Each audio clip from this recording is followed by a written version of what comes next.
명절 이렇게 지났는데요. 우리 옆 사람에게 전도가 효도입니다. 한 번 더 할까요? 전도 안 하면 불효입니다. 여러분, 자식 사랑하는 가장 고귀하고 위대한 방법은 여러분의 자녀를 주님께로 인도하는 것입니다. 이번 명절 어떻게 보내셨습니까?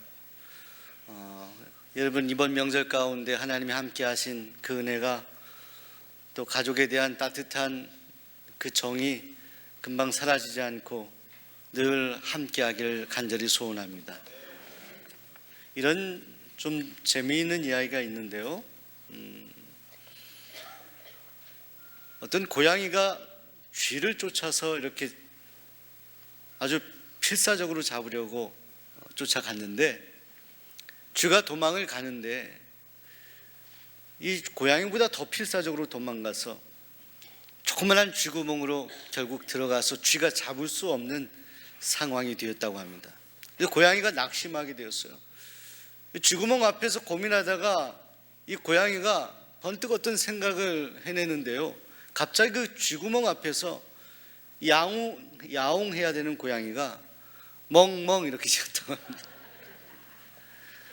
안에 있던 쥐가 분명히 나를 따라온 거는 고양인데 멍멍 소리가 들리거든요.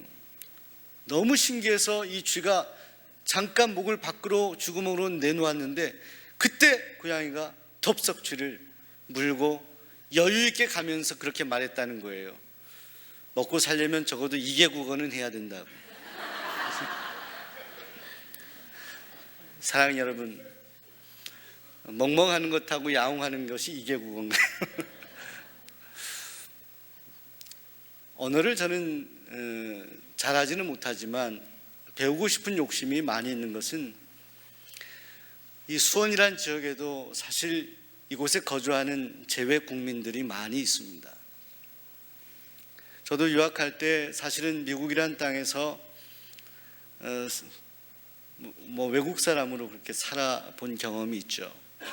서름도 있고 어려움도 있는데, 성경은 이들을 사실은 주님의 사랑으로 돌보라 말씀하거든요. 그래서 저는 가능하면 제가 중국어나 베트남어 이렇게 좀 배웠으면 좋겠다는 생각을 하게 됩니다.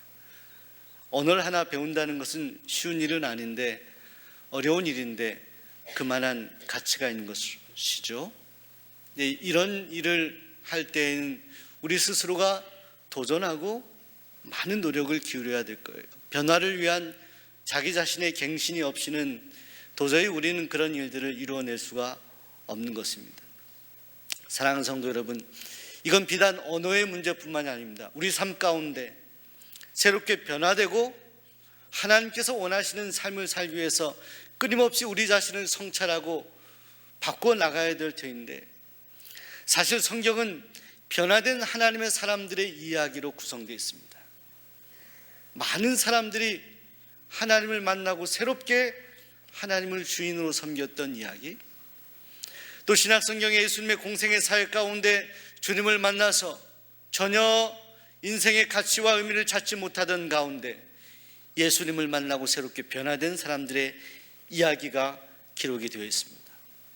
삭개오도 그렇죠. 사마리아 여인이 그렇지 않습니까? 니고데모가 그렇지 않습니까?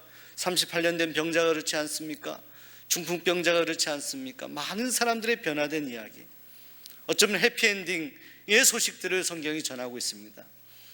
그런데 그런 가운데 특별히 그렇지 못한 사람에 대한 기록도 성경이 보도하고 있습니다. 오늘 우리가 읽은 마태복음 19장에는 부자 청년이라고 하는 한 사람이 등장합니다. 그런데 이 청년도 예수님을 만나고 싶었던 것 같습니다. 그리고 예수님께 질문을 하게 됩니다. 우리 인생의 근본적인 질문이죠. 어떤 선한 일을 해야 영생을 얻을 수 있습니까? 라는 질문을 던지게 됩니다. 그때 예수님께서는 다시 그 청년에게 되물으십니다. 당신이 하나님의 계명들을 잘 지켰습니까? 그때 청년이 다시 물어요. 어떤 계명들을 말씀하는 것입니까? 예수님은 자상하게 하나하나 구약의 말씀들을 그 청년에게 알려줍니다. 당신은 살인하지 않았습니까? 간음하지 말라고 하는 말씀을 지켰습니까? 도둑질하지 말라, 거짓 증거하지 말라, 내 부모를 공경하라, 이런 말씀들 지켰습니까? 그런 가운데 제일 마지막 주님께서 던지신 계명들에 대한 언급은 내 이웃을 내 몸과 같이 사랑하라, 이 언급을 하면서 이 말씀들, 계명들을 지켰느냐고 반문하십니다. 근데 이런 질문을 들은 이 청년이 제가 이 모든 계명을 지켰습니다라고 그렇게 예수님께 대답합니다. 그러면서 그렇게 말합니다. 아직도 제게 무엇이 부족한가요? 무엇이 부족한가요? 그때 주님께서 이 청년에게 가만히 생각하시더니 말씀하시죠. 오늘 21절 말씀, 당신이 온전하고자 할진대 가서 당신의 소유를 팔아 가난한 사람들에게 나누어 주라. 그리하면 하늘에서 보화가 내게 있으리라. 그리고 와서 나를 따르라. 이렇게 말씀합니다. 여러분, 청년은 분명히 예수님께 모든 계명을 다 지켰다라고 말씀했는데 예수님이 보시기에는 그렇지 않았다는 거예요. 내 이웃을 내 몸같이 사랑하라고 하신 말씀을 지켰느냐라고 분명히 언급하셨음에도 불구하고 그 청년은 다 지켰다라고 대답했어요. 그러나 주님을 볼 때 그 청년의 모든 것을 아시는 주님의 입장에서는 결코 모든 계명을 다 지킨 것이 아니었습니다. 그리고 그 청년의 가장 결정적이고 지키지 못했던 한 가지 문제를 주님은 분명하게 지적합니다. 당신이 모든 계명을 지켰다고 하지만 그러나 여전히 당신에게 문제가 있습니다. 당신은 온전하지 않습니다.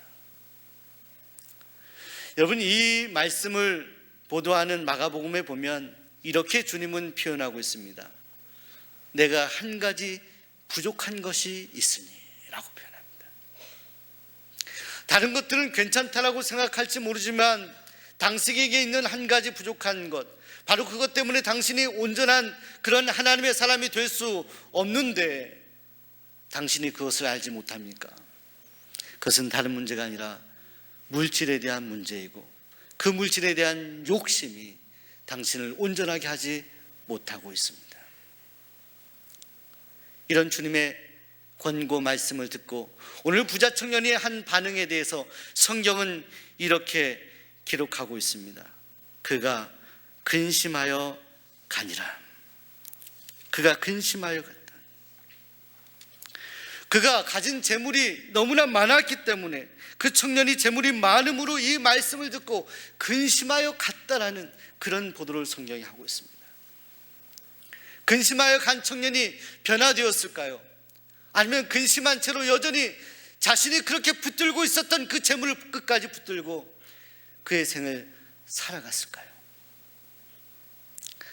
사랑하는 여러분, 해피엔딩으로 끝났으면 좋았을 이야기가 청년이 근심하며 돌아갔다는 기사로 오늘 성경이 마무리하고 있는 모습을 보면서 오늘 2000년 전에 그 청년에게 말씀하셨던 주님의 음성이 오늘 저와 여러분에게 들리는 듯합니다. 아직 부족하다.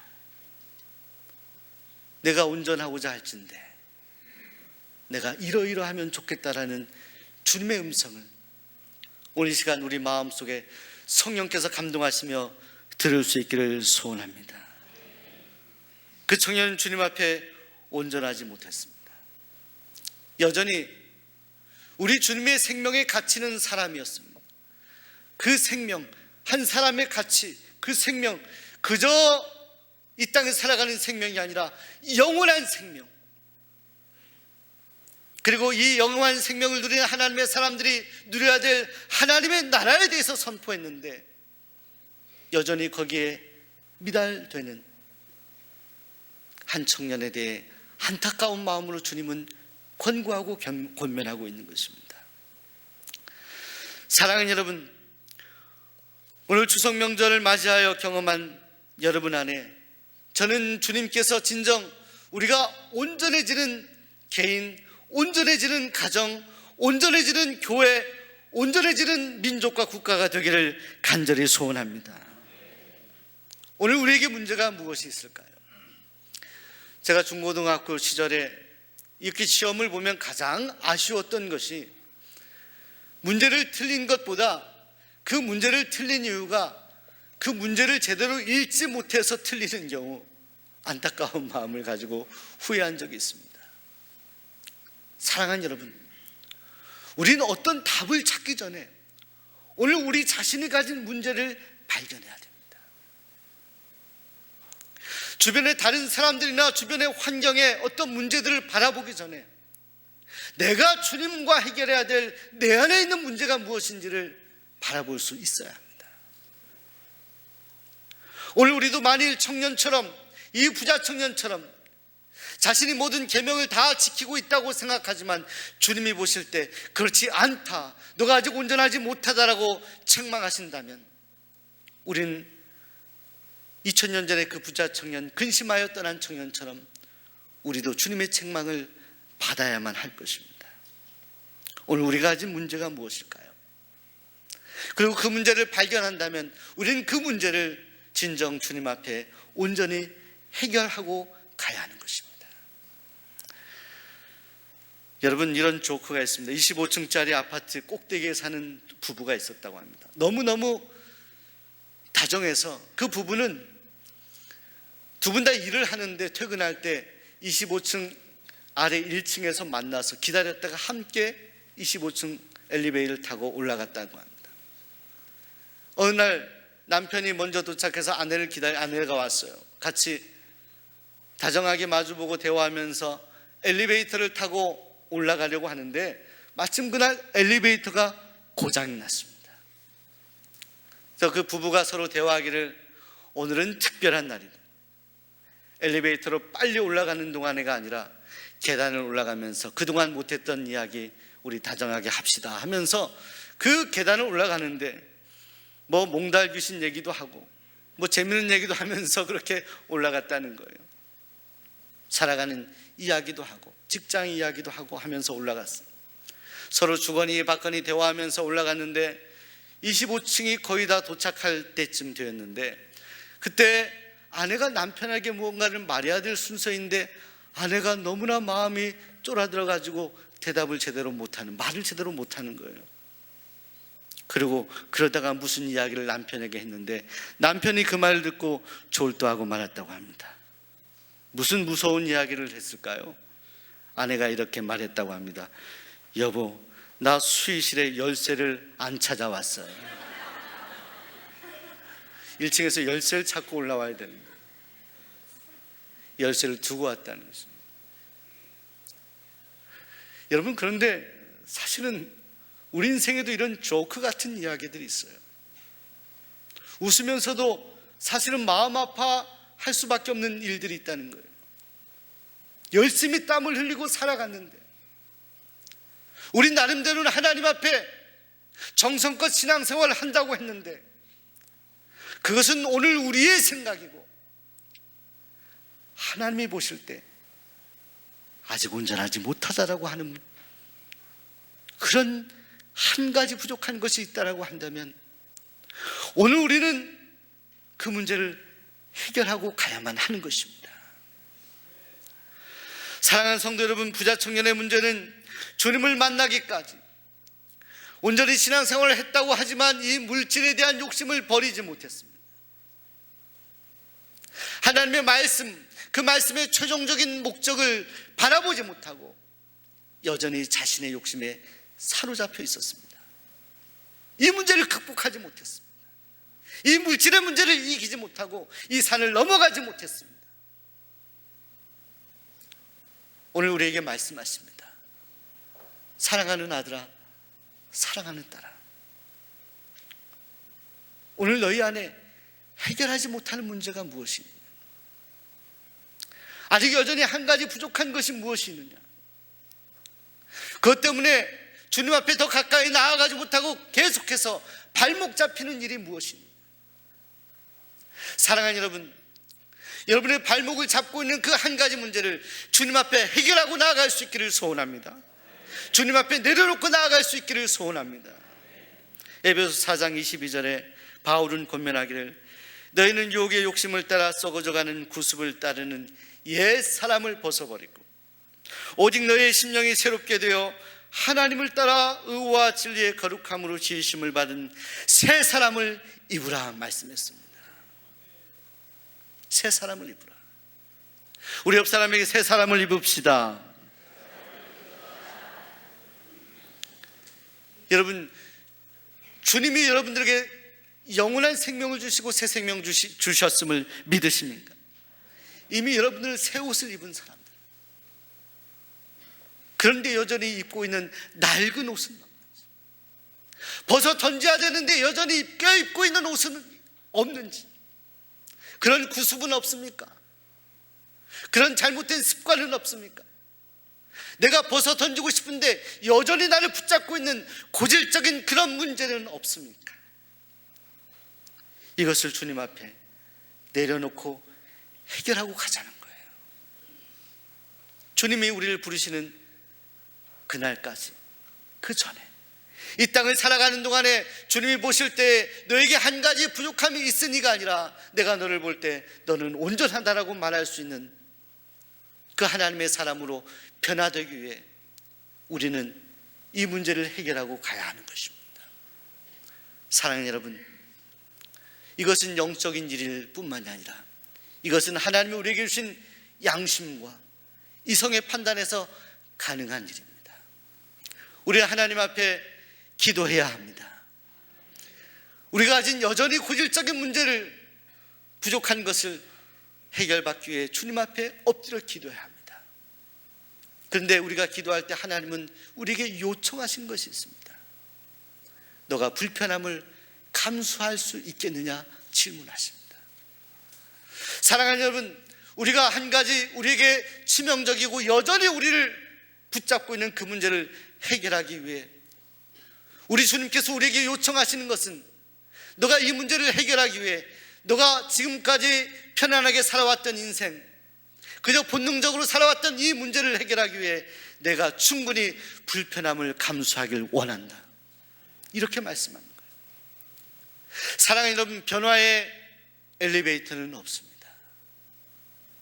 저는 우리 수원종로교회 부임해서 입구에 너무 좁은 불편한 문제를 해결하고 싶었고 엘리베이터 문제를 해결하고 싶었습니다. 지금도 집에서 이렇게 예배드리고 싶은데, 이곳에 오고 싶은데 나오시지 못하는 우리 성도님들이 계십니다. 저는 제가 할 수 있는 모든 것을 다해서 그분들이 이곳에 와서 예배드릴 수 있는 환경을 만들어 드리고 싶습니다. 그렇게 될 줄로 믿습니다.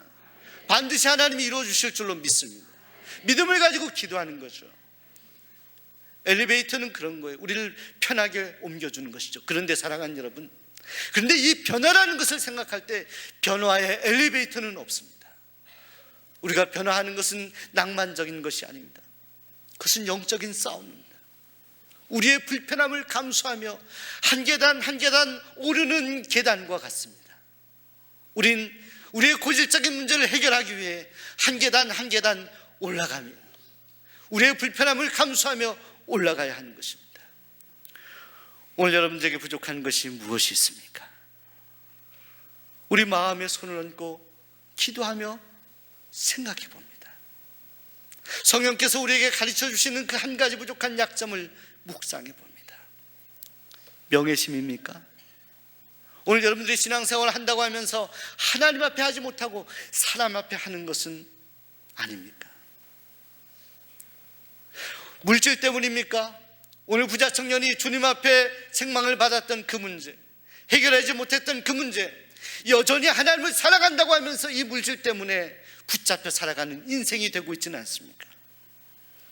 오늘 그 한 가지 문제가 여러분의 육신의 쾌락의 문제입니까?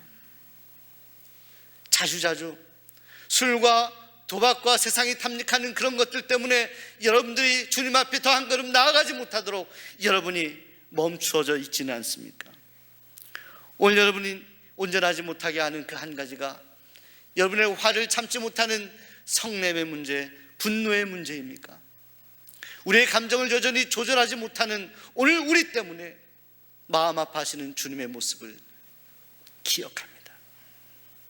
오늘 여러분이 해결하지 못하는 문제가 식욕 때문에, 먹는 것 때문에 자주 넘어지십니까? 절제하지 못함으로 인해서 넘어지시나요? 오늘 여러분들이 한 가지 부족한 것이 게으름, 나태함 때문입니까? 그것 때문에 주님 앞에 더 나아가지 못하는 그런 문제가 있습니까? 오늘 여러분들의 문제가 남을 쉽게 비판하고 비방하는 문제입니까? 먼저 주님 앞에, 십자가 앞에 나와서 우리 자신을 먼저 성찰하지 못하고 주변의 사람들이 먼저 여러분들에게 보이시나요? 오늘 우리가 주님 앞에 온전히 되지 못하고 우리가 누구를 탓하고 비판할 수 있겠습니까? 사랑하는 여러분, 오늘 우리가 가진 약점과 문제를 오늘 우리가 깨달아 알았다라고 한다면 우리는 이 문제를 그냥 두지 말고 해결하고 가야 될 터인데, 오늘 주님께서는 우리에게 내가 충분히 불편함을 감수할 수 있겠느냐 묻고 계십니다. 내가 이것을 간절한 마음으로 고치길 원하느냐라고 묻고 계십니다. 오늘 여러분의 심령 가운데 우리에게 있는 이 고질적인 문제가 해결되길 갈망하는 심령이 여러분 안에 충만하게 되시기를 간절히 소원합니다. 주님께서 우리에게 참 내가 온전하다라고 말씀하실 때까지 우린 이 문제와 싸워야 하는 것입니다. 사랑하는 여러분, 세계에서 부자로 유명했던 1839년 출생했던 록펠러라는 사람이 있습니다. 그는 34세가 되었을 때 석유회사의 사장이 되어 53세가 되어 세계적인 부호가 되었습니다. 그런데 그가 세계적인 명성을 얻고 세상의 모든 사람들 가운데 가장 부자였다는 칭호를 받았었는데 그가 55세 때 불치병에 걸리게 됩니다. 알로피셔라는 그런 병인데 그것은 탈모증의 병이었습니다. 병원에서 의사가 이 록펠러에게 이야기합니다. 당신이 1년 이상 살기를 어려울 것 같다고, 1년을 넘기기가 어려울 것 같다고 이야기합니다. 그 선언을 듣고 이 록펠러가 잠을 자지 못하죠. 그리고 병원에 그가 휠체어를 타고 마지막 진단을 하러 가는 날이었는데, 근데 그의 눈앞에 병원 로비의 액자가 눈에 선명하게 들어왔다는 거예요. 주는 자가 받는 자보다 복이 있도다. 이 세상의 모든 것을 가졌는데 이제 질병을 얻어서 1년 이상 살기 어려운 자신의 존재 가운데 하나님이 주신 말씀, 받는 것보다 주는 것이 복이 있다. 그 말씀을 보고 그의 가슴이 떨렸다는 거예요. 그리고 병원에서 그가 어떤 한 여인과 딸을 발견하게 됩니다. 로비에서 실랑이를 하는데 이 딸의 병을 고치기 위해서 그 어머니가 가난했던 것 같습니다. 병원비를 낼 방법이 없어서 병원에 사람하고 이렇게 실랑이 하는 모습을 보고 먼 발치에서 휠체어를 탔던 록펠러가 보며 그 마음으로 아파하며 병원 관계된 분에게 조용히 그의 모든 비용을 내가 대신 대고 싶다라고 하고 모든 병원 비용을 록펠러가 대신 지불했다고 합니다. 그리고 한참이 지난 후에 그 병에 걸렸던 그 딸이 완치암의 판정을 받았을 때 록펠러가 그가 이렇게 고백했다고 합니다. 나는 여태까지 살면서 이렇게 행복한 삶이 있는지 몰랐습니다. 그가 세계의 부호가 되었을 때 느끼지 못했다. 가난한 모녀의 병원비를 도왔을 때 자신이 정말 행복했다. 이것이 삶이구나. 그는 이후에 주는 삶을 살았다는 거예요.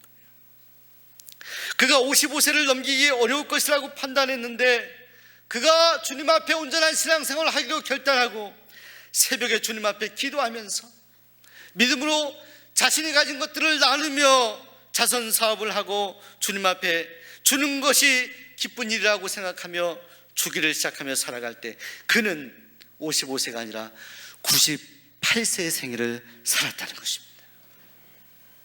죽는 날까지 그는 주는 사업을 했어요.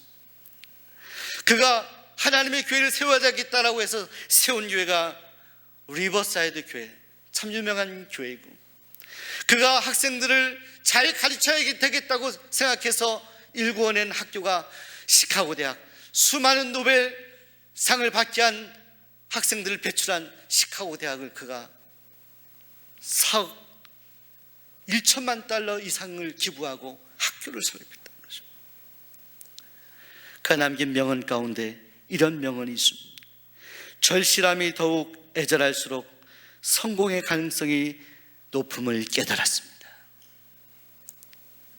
저는 오늘 설교의 말씀을 이 록펠러가 했던 절실함에 대한 그런 가치로, 그런 우리 마음의 고백으로, 다짐으로 마무리하고 싶습니다. 오늘 부자 청년이 주님 앞에 와서 자신의 인생의 근본적인 문제를 질문하면서도 여전히 해결받지 못하고 주님이 말씀하신 것을 듣고 근심하며 떠나버렸던 그 안타까운 인생을 생각하며 오늘 우리가 그런 인생이 아니라 주님이 우리에게 이것만큼 해결하길 원한다라고 말씀하는 그 문제를 주님 앞에 꺼내놓고 해결하려는 절실함이 오늘 여러분 마음 가운데 있습니까? 내가 주님 앞에 부끄러운 이 문제, 해결받지 못한 이 문제, 여전히 이것 때문에 부족하다라고 주님께서 책망하실 만한 이 문제에 대한 그 해결에 대한 절실함이, 간절함이 우리 마음에 있다라고 한다면 하나님은 오늘 우리를 고치실 것입니다. 오늘 우리를 변화시켜 주실 것입니다. 오늘 락펠러에게 주셨던 하나님의 은혜를 우리에게 베풀어 주실 것입니다. 오늘 여러분 가슴 가운데, 심령 가운데 말씀하시는 주님의 음성은 무엇입니까? 내가 한 가지 부족한 것이 있다라고 말씀하시는 그 한 가지 부족한 것이 무엇이 있습니까? 오늘 그 문제를 놓고 주님 앞에 기도할 수 있기를 바랍니다. 해결하시는 주님을 만날 수 있기를 소원합니다. 해결받고 여러분의 인생길 가운데 가벼운 마음으로, 기쁜 마음으로 주님을 위해 살아가는, 주님께 쓰임받는 하나님의 사람들이 되시기를 간절히 소원합니다. 주신 말씀 붙들고 기도하겠습니다. 나에게